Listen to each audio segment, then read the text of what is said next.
किड्सू channel को subscribe करें ऐसी ही कुछ अनोखी कहानियों के लिए। कहानी का नाम दो मूर्ख बकरियां। एक गांव में एक पतली सी लकड़ी का पुल था जो नदी के ऊपर बना था। पुल इतना पतला था कि एक बार में सिर्फ एक ही बकरी जा सकती थी। एक दिन दो बकरियां पुल के दोनों सिरों से आ गईं। दोनों एक ही समय पर पुल पर चढ़ गईं और बीच में आमने सामने आ गईं। एक बकरी बोली, अरे तुम पीछे हटो। तभी दूसरी बकरी बोल पड़ी, नहीं, मैं तो नहीं हटूंगी, तुम पीछे हटो। दोनों झगड़ने लगी। फिर उन्होंने लड़ाई शुरू कर दी। लड़ते लड़ते उनका संतुलन बिगड़ गया और छपाक से नदी में जा गिरी। कुछ दिन बाद फिर दो बकरियां आईं, लेकिन वे बकरियां समझदार थीं। दोनों बकरियों ने समझदारी से काम लिया और उनमें से एक बकरी पुल पर लेट गई और दूसरी बकरी ने आराम से उसके ऊपर चलकर पुल पार कर लिया। फिर पहली बकरी भी उठी और पुल को पार कर गई। तो इस कहानी से हमें सीख मिलती है, जब हम आपस में मिलजुल कर चलते हैं तो हर काम आसान हो जाता है। कहानी का नाम गाय और बाघ। एक बार की बात है, एक छोटे से खेत में एक गाय रहती थी। वह अपनी 3 और सहेलियों के साथ जंगल में चरने जाती थी। वे अच्छी सहेलियां थीं और हर काम साथ साथ करती थीं। वे साथ साथ चरती थीं और साथ साथ रहती थीं, जिसकी वजह से कोई भी बाघ या शेर उन्हें खाने के लिए नहीं मार पाता था। एक दिन वे चरने गए और आपस में लड़ पड़े और 4 अलग अलग दिशाओं में चरने का फैसला किया। जब चारों लड़ रहे थे, तब एक बाघ लंबी घास में छिपा हुआ ये सब देख रहा था और बाघ ने उस मौके का फायदा उठाने का फैसला किया। जब गाय अलग अलग दिशाओं में जाने लगी, तो बाघ ने तब तक इंतजार किया जब तक कि वे चारों एक दूसरे से दूर नहीं हो गईं। और जब वे काफी दूर हो गईं, तो बाघ ने उन सभी को एक एक करके मार दिया। अगर वे गायें साथ होती तो कोई भी सभी गायों को नुकसान नहीं पहुंचा सकता था। तो इस कहानी से हमें सीख मिलती है कि एकता में ही शक्ति है। कहानी का नाम चीकू खरगोश और चालाक लोमड़ी। बहुत ठंडी सर्दी पड़ रही थी। ढोलकपुर जंगल के सभी जानवर ठंड से परेशान थे। सब गर्म घर बना रहे थे। चीकू खरगोश ने भी मेहनत से एक सुंदर गर्म घर बना लिया। एक दिन चंपा लोमड़ी आई और बोली, अरे चीकू, तुमने कितना अच्छा घर बनाया है। मैं बहुत ठंड में हूँ। क्या मैं कुछ दिन तुम्हारे साथ रह सकती हूँ? मैं तुम्हें स्वादिष्ट खाना बनाकर भी खिलाऊंगी। चीकू ने कहा, ठीक है चंपा, तुम रह सकती हो। कुछ दिन बाद चंपा चालाकी करने लगी। उसने चीकू को ही घर से बाहर निकाल दिया। चीकू ने बहुत मिन्नत की, लेकिन चंपा नहीं मानी। चीकू मदद मांगने मोंटी बंदर के पास गया। मोंटी चंपा से नाराज हो गया, लेकिन चंपा ने उसे भी अपने साथ रहने का लालच दिया और मोंटू भी चीकू के घर में ही रहने लगा। फिर थक हार कर चीकू ब्लैकी कौवे के पास गया, लेकिन ब्लैकी भी चंपा की बातों में आ गया और वो भी चीकू के घर में ही रहने लग गया। अब चीकू बहुत दुखी था। उसे गज्जू हाथी की याद आई, जो बहुत समझदार था। चीकू ठंड से कांपते हुए गज्जू के पास गया और उसे सारी बात बताई। गज्जू चीकू के साथ उसके घर पहुंचा। चंपा बोली, गज्जू दादा, आप आइए आइए, आप भी घर में आ जाइए। मैंने गाजर का हलवा बना लिया है, आप भी खाकर बताइए उसे। जैसे ही गज्जू घर में गया, पूरा घर टूट गया। सब डर कर घर से बाहर निकले। गज्जू दादा, आपने घर तोड़ दिया, और चिल्लाकर बोले। तभी गज्जू बोला, तुम सब ने चीकू को घर से निकाल दिया, कभी उसके बारे में सोचा? ठंड सिर्फ तुम्हारे लिए ही नहीं है, सबके लिए है। फिर गज्जू बोला, चीकू, जब तक तुम नया घर नहीं बना लेते तुम मेरे साथ रहो, और आगे से किसी की मीठी बातों में मत आना। अच्छे से सोच समझकर ही फैसला लेना। तो इस कहानी से हमें सीख मिलती है कि कभी किसी के साथ बुरा मत करो, क्योंकि बुरे काम का अंजाम हमेशा बुरा होता है। कहानी का नाम घुग्गू सांप और बुचकी चींटी। ढोलकपुर जंगल में घुग्गू नाम का एक पतला दुबला सांप रहता था। वह इतना पतला था कि दोस्त उसके अक्सर मजाक उड़ाते थे। घुग्गू को यह बहुत बुरा लगता था। उसने सोच लिया कि अब वह खूब खाएगा और मोटा होकर सबको दिखाएगा। इसके बाद घुग्गू दिन रात कुछ न कुछ खाने लगा। उसे जो भी मिलता वह खा जाता। फल, मिठाई, सब्जियां। धीरे धीरे घुग्गू गोल मटोल हो गया और अब जंगल में सभी जानवर उससे डरने लगे। अब घुग्गू को अपनी ताकत पर घमंड होने लगा। उसने सोचा कि क्यों ना किसी जानवर का घर छीन लिया जाए। सबसे पहले वह चंचल बंदर के घर गया। चंचल डर कर घर छोड़कर चला गया और वो घर घुग्गू के हवाले कर दिया। लेकिन घुग्गू को उस घर में कुछ भी खाने का नहीं मिला, तो वो दूसरे घर की तलाश में निकल पड़ा। अब पूरे जंगल में रेंगते रेंगते रेंगते रेंगते वह थक गया और उसे बुचकी चींटी का घर दिखाई दिया। लेकिन बुचकी डरने वाली नहीं थी। उसने अपनी सारी चींटी दोस्तों को बुला लिया। वहां एक साथ सैकड़ों चींटी आ गईं और इतनी सारी चींटियों को देखकर उसे डर लगने लगा कि कहीं सब मिलकर उसे काट ना लें। और आखिर में घुग्गू डर कर वहां से फटाक से रेंगते हुए निकल गया और उसको समझ आ गया था कि दूसरों को डराकर कुछ भी लेना ठीक नहीं है। तो इस कहानी से हमें सीख मिलती है कि हमें अपनी ताकत का घमंड नहीं करना चाहिए और प्यार से मिलजुल कर रहना चाहिए। गप्पू मेंढक की कहानी। एक जंगल में गप्पू नाम का मेंढक रहता था।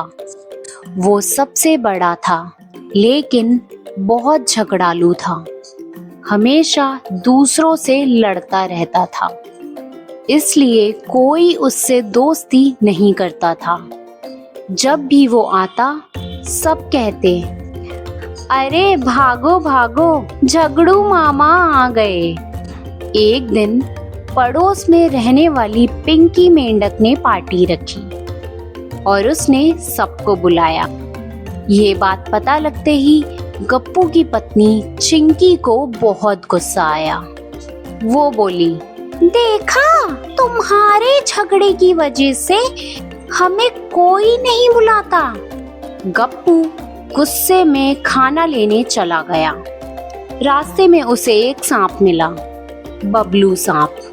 गप्पू ने गुस्से में सोचा, बबलू को सब मेंढकों का घर बता देता हूँ, ये सबको खा जाएगा और सबको अच्छा सबक मिलेगा। वो बबलू को ले गया और सारे मेंढकों का घर दिखा दिया। बबलू सांप एक एक करके सबको खा गया। फिर बबलू बोला, अब तो सिर्फ तुम और तुम्हारा परिवार ही बचा है, अब तुम लोगों को भी खाऊंगा। गप्पू चिल्लाया, मैंने तुम्हें सब खिलाया और अब तुम हमें ही खाओगे? पीछे से चिंकी डरते हुए बोली, कहा था ना किसी से झगड़ा मत करो, पर तुम कभी नहीं सुनते।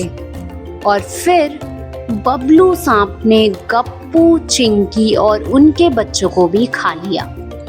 तो इस कहानी से हमें सीख मिलती है कि जब हम दूसरों के लिए परेशानी खड़ी करते हैं तो वो परेशानी हमारे सिर ही आ जाती है। कहानी का नाम शेर और बाघ।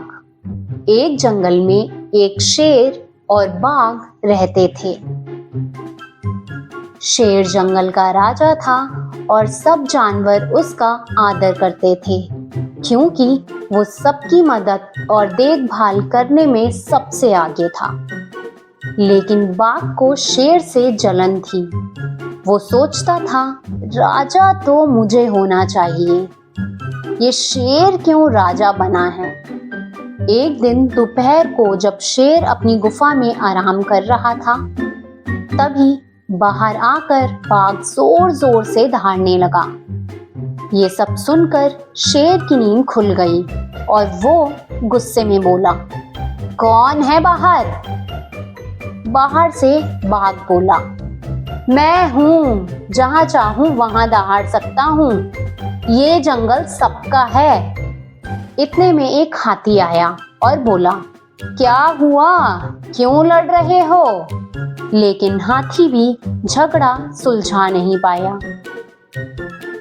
उसके बाद वहां एक समझदार डॉक्टर कबूतर आया। उसने सब सुना और बोला, समस्या तो आसान है।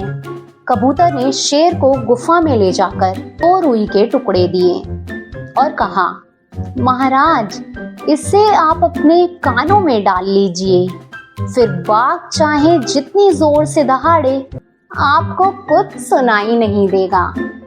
और शेर ने बिल्कुल ऐसा ही किया और आराम से सो गया।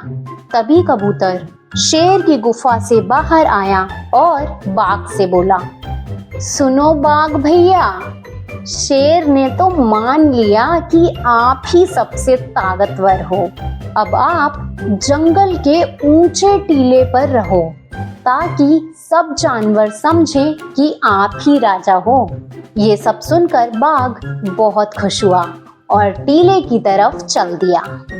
ये सब देखकर सारे जंगल के जानवर ठहाका लगाकर तेजी से हंसने लगे और बोले, वाह कबूतर भैया, तुमने तो झगड़ा भी सुलझा दिया और किसी का दिल भी नहीं दुखा। तो इस कहानी से हमें सीख मिलती है कि हमें कभी भी किसी से जलन नहीं करनी चाहिए और हर समस्या का समाधान समझदारी से ही करना चाहिए।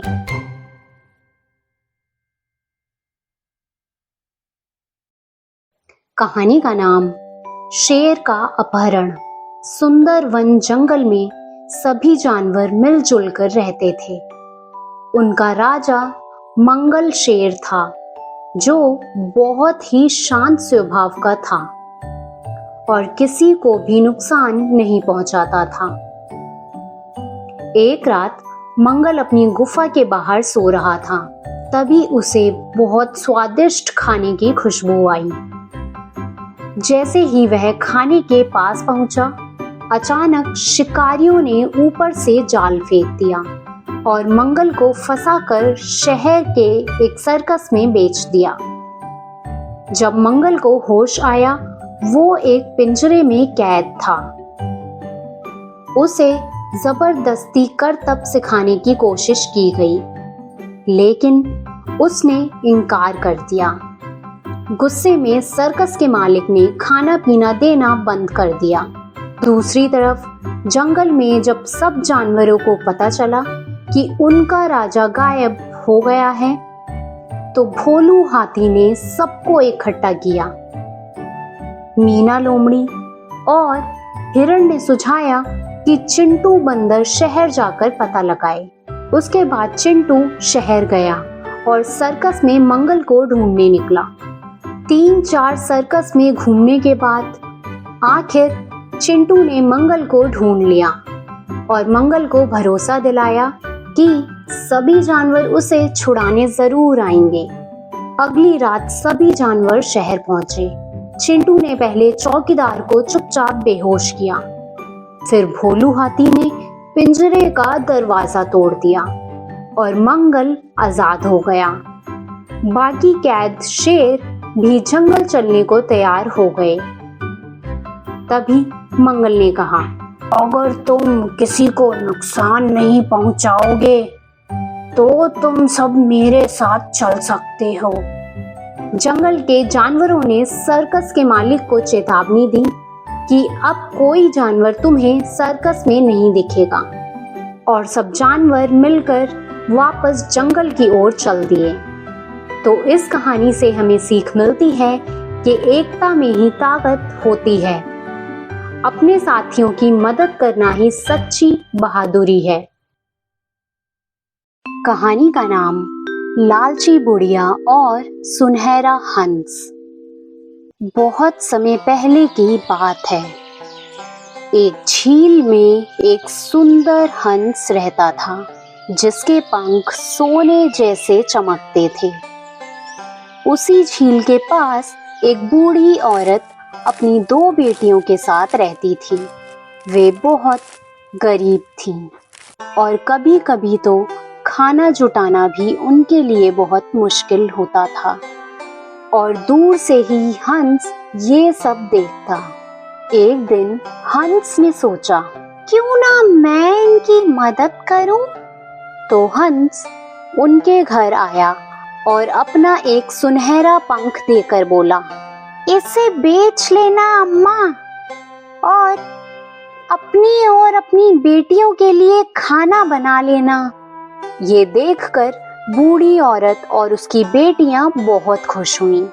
अब हर कुछ दिन में हंस एक सुनहरा पंख देने आने लगा, और बेटियां भी हंस की बहुत अच्छी देखभाल करने लगीं। लेकिन धीरे धीरे बुढ़िया के मन में लालच आ गया। उसने सोचा, हर बार एक ही पंख क्यों? इस बार हंस के सारे पंख तोड़ लूंगी। अगले दिन जब हंस आया तो बूढ़ी औरत ने जोरों से उसके पंख खींचना शुरू कर दिए, पर तभी सारे सुनहरे पंख सफेद हो गए और हंस गुस्से में बोला, तुमने लालच किया, अब ये पंख साधारण हो गए। तुम तो बहुत लालची निकली। और गुस्से में इतना कहते ही हंस वहां से उड़ गया और फिर कभी दोबारा वापस नहीं आया। इस बात से बूढ़ी औरत की बेटियां बहुत दुखी हुईं और वे फिर से गरीबी का जीवन जीने लगे। तो इस कहानी से हमें सीख मिलती है कि लालच बुरी बला है, संतोष में ही सच्चा सुख है। कहानी का नाम सफेदू हाथी। जंगल में हाथियों का एक झुंड रहता था। झुंड की नेता थी बिम्मी मौसी, जो बहुत समझदार थी। एक दिन उनके घर एक अनोखा बच्चा पैदा हुआ, जिसका नाम उन्होंने रखा सफेदू, क्योंकि वो बच्चा सफेद रंग का था। और सालों बाद हाथियों के झुंड में एक ऐसा बच्चा पैदा हुआ जो कि बहुत खास था। सारे जंगल में उसकी चर्चा होने लगी। सब जानवर उसे देखने आते, पर बिम्मी मौसी परेशान थी। अगर शिकारियों को पता चल गया तो सफेदू को पकड़कर ले जाएंगे, ऐसा बिम्मी मौसी ने कहा। उधर जंगल में एक शातिर शिकारी आया। नाम था बॉबी भालू। उसके पास थे नए हथियार और चालाक योजनाएं। सफेदू को पकड़ो और फिर पैसा ही पैसा होगा, ऐसा बॉबी भालू ने अपने साथियों से कहा। लेकिन बिम्मी मौसी को कुछ गड़बड़ लगी। तभी बिम्मी मौसी ने एक दिन पेड़ पर छिपे शिकारियों को देख लिया। कोई हमें देख रहा है पर हम पर हमला नहीं कर रहा, ऐसा क्यों? बिम्मी मौसी ने मन ही मन में सोचा और उसे समझ आ गया कि शिकारी सफेदों पर नजर रखे हुए है। रात होते ही बिम्मी मौसी चुपचाप अपने राजा शेर के पास गई और बोली, राजा जी, मेरे बच्चे को छुपा लो, उसकी जान को खतरा है। राजा शेर तेज दहाड़ा और उसने बोला कि अब सफेदू मेरे पास रहेगा, कोई उसे छू भी नहीं सकता। अब सफेदू शेर की गुफा में छिपा था और दूसरी तरफ शिकारी उसे ढूंढ रहे थे, पर शिकारियों को सफेदू कहीं नहीं मिला। क्या वो जंगल छोड़कर चला गया या मर गया? ऐसा शिकारियों ने सोचा। कुछ दिन बाद हार कर शिकारी जंगल छोड़कर चले गए और सफेदू बाद में बड़ा होकर अपने ही झुंड का राजा बना, उतना ही समझदार और ताकतवर जितनी उसकी माँ थी। अब शिकारी उसका नाम सुनते ही भाग जाते। तो इस कहानी से हमें सीख मिलती है कि अगर दिमाग से काम लिया जाए और दोस्त साथ हों तो हर मुश्किल आसान हो जाती है। कहानी का नाम दर्जी की चालाकी। एक गांव में एक चालाक दर्जी था। उसे जब भी किसी से महंगा कपड़ा सिलने को मिलता तो वह दर्जी उस कपड़े में से थोड़ा कपड़ा बचा लेता और पुरानी कतरनों से कपड़े को जोड़कर सिल देता। एक दिन मनीष नाम का लड़का उस दर्जी के पास आया। मास्टर जी, ये कपड़ा शहर से मंगवाया है, इसकी अच्छी सी कमीज सिल दीजिए। दर्जी ने कपड़ा देखा और झूठ बोला, इस कपड़े से तो आधी कमीज भी नहीं बनेगी। अगर चाहो तो मैं थोड़ा अपना कपड़ा लगाकर डिजाइन बना दूं, पर पैसे अलग से लगेंगे। अगर तुम्हें ये मंजूर है तो मैं तुम्हारी कमीज सिल देता हूं। मनीष ने कमीज सिलने के लिए बोल दिया। दर्जी ने पुरानी कतरनों से कमीज बनाई और आधा असली कपड़ा बचा लिया। जब मनीष नई कमीज पहनकर गांव में घूमने निकला तो बहुत से लोग उस पर हंसने लगे। किसी ने कहा, लगता है दर्जी ने तुम्हें भी बेवकूफ बना दिया, तुम्हारा आधा कपड़ा बचा लिया होगा, है ना? ये सुनकर मनीष को गुस्सा आया और उसने दर्जी को सबक सिखाने की ठानी। अगले दिन वह दर्जी के पास गया और कहा, दर्जी भैया, शहर में तुम्हारी डिजाइन बहुत पसंद की लोगों ने। तुम्हें 300 कमीज और बनानी पड़ेंगी। मैं उन सभी कमीज को शहर ले जाकर बेच दूंगा और मुनाफा आधा आधा कर लेंगे। ये सुनकर दर्जी खुश हो गया और उसने अपने सारे पैसे लगाकर कमीजें बना डाली।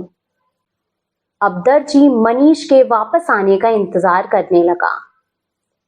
एक दिन बीता, 2 दिन बीता, 3 दिन बीता, पर मनीष वापस नहीं आया। फिर एक दिन दर्जी को अपनी दुकान के सामने मनीष खड़ा दिखाई दिया और वह भागकर मनीष के पास गया और बोला, अरे भैया, तुमने जो कमीज सिलने का ऑर्डर दिया था ना, वो तो पूरा हो गया, लेकिन तुम दिखाई ही नहीं दिए। जाओ, अब ले जाकर सारी कमीजें बेच दो। ये सुनते ही मनीष ने कहा, कमीजें? कौन सी कमीजें? मैंने तो कुछ नहीं सिलवाया। और इतना कहकर वो वहां से चला गया। उसके बाद ये सारा मामला पंचायत पहुंचा तो मनीष ने उस दर्जी की चाल सबको बताई और पंचायत ने फैसला किया कि दर्जी को सजा दी जाए। अंत में दर्जी बहुत शर्मिंदा हुआ और उसने अपनी की गई बेईमानी के लिए सब लोगों से माफी मांगी। तो इस कहानी से हमें सीख मिलती है कि बेईमानी से कमाया गया धन या फायदा कभी भी काम नहीं आता।